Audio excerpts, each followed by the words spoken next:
तो इस कारण से हमारा जीवन होने के कारण गाय ये हमारा जीवन है। मेरी गाय मेरा जीवन, मेरे गोवंश ये मेरा जीवन।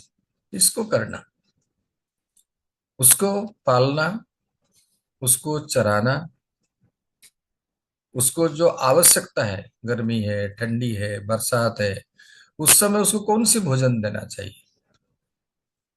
जिस समय साल भर तो उनको हरा चारा चाहिए, लेकिन कभी कभी हरा चारा नहीं मिलता है, तो उससे जो पदार्थ मिलता है उनको, वो प्रोटीन विटामिन से मिलता नहीं है। तो उसी कारण से उनको कौन सी दाना देना चाहिए, उसको भी हमको ध्यान देना। इसके बारे में भी डिटेल्स हम सोच सकते हैं। तो उनको किस किस प्रकार का प्रिकॉशन लेना, उनकी दूध कैसे बढ़ा सकते हैं। दूध चाहिए, लोगों को भी चाहिए, उसके बछड़ा बछिया को चाहिए, उसके पुत्र संतान को चाहिए, पुत्र पुत्री को चाहिए। तो ये आवश्यकता है। दूध बढ़ेगा तो अच्छा नंदी तैयार होगा, लोगों को भी मिलेगा, उसके पालक को भी मिलेगा, साथ में अच्छा नंदी तैयार होगा।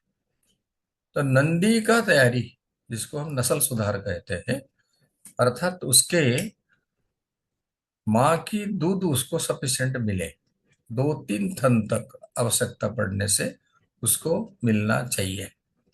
बहुत ज्यादा लोभ करके नंदी की अगर तैयार करते हैं, तो बहुत ज्यादा लोभ करके हम दूध नहीं निकाले उसको पीने दिया जाए, तो धीरे धीरे वो भी बड़े होंगे, अच्छे होंगे, अच्छे नस्ल का बनेंगे।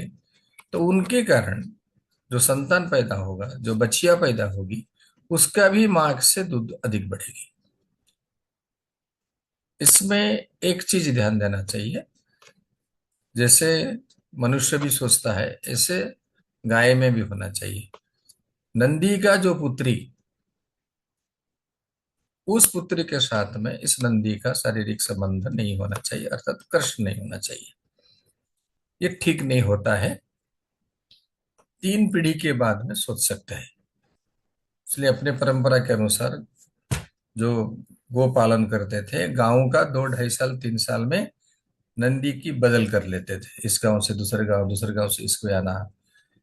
तो ये बदलता था, हर गांव प्रयत्न करता था कि नंदी अच्छा बने, उसकी माँ अच्छी दूध देने वाले, उसके नानी माँ अच्छी दूध देने वाले, उसके परनानी माँ और अच्छा दूध देने वाले, ऐसे उनकी अच्छे अच्छे दूध ये होने से इसका जो बछिया बनेगी वो भी अच्छी, जो नंदी बनेगा वो भी अच्छा रहेगा।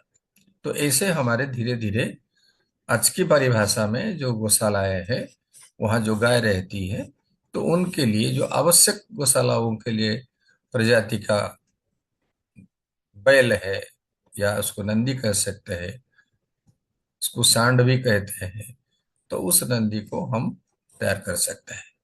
तो कुल मिलाकर ये हमारे गोपालन का विषय है, नस्ल सुधार का विषय है।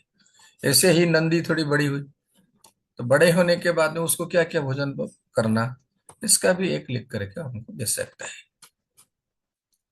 कुल मिलाकर इतना विषय है, तो श्रद्धा के साथ में हम पालन करेंगे तो अच्छा रहेगा। किसकी बीमारियां, कौन से सीजन में कौन सी बीमारी आएगी, जैसे शतावरी है, पुनर्नवा है, उनको खिलाना चाहिए, कौन सी समय खिलाना, उसका भी हम थोड़ा सा अध्ययन करना चाहिए, उसको सबको बताना चाहिए। सीमेन कहते हैं, तो उसको देते हैं। सबसे जो आवश्यक है वो नंदी के साथ में गाय का क्रश कराना। लेकिन इतने अच्छे नंदी नहीं है, हर प्रजाति का संख्या भी उतना नहीं होने के कारण वो सीमेंट कलेक्शन करके बाकी दूसरे स्थान में भेजा जाता है। तो हम जो सीमेंट गाय के लिए लेके आएंगे, उसको देखना चाहिए। वो पाइप के ऊपर लिखा जाता है ये कौन सा, ये जर्सी का है, एचएफ का है, गिर का है, साइवल का है, या थारपारकर का है। तो ऐसा वो लिखा जाता है, उसको देख करके करना चाहिए। और उसमें भी उसको थोड़ा सतर्क होना कि उसको देखना कि इसके दूध वगैरह का विषय, उसमें कितना लीटर का इसकी मां दूध देती है, तो इसका भी देखना।